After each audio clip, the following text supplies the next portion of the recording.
Chaitanya asks, what proportion of the portfolio should be invested in foreign funds? And if you could recommend a few good global funds.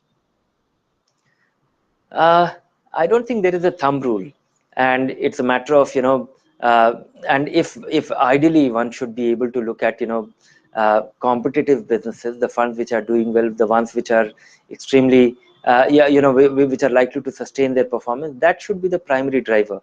But I think to begin with, increase your exposure to these funds gradually. Start with 10%, earmark it to take it to 25% in 2-3 years time, and likewise, and as you gain as you understand, I still feel that India should be a dominant part of one's portfolio for an Indian investor, simply because despite the comfort and home bias, and I think it is only market where we are and looks most promising in the world.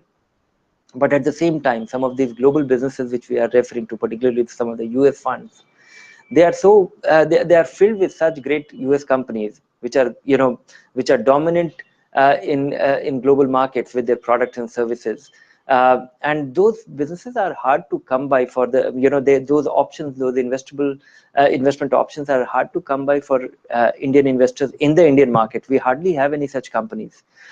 So from that standpoint, looking at trying to look at or benefit from very competitive businesses which are dominant in the world, which have credible history, and they don't seem like uh, being threatened by any competitive initiative in near future.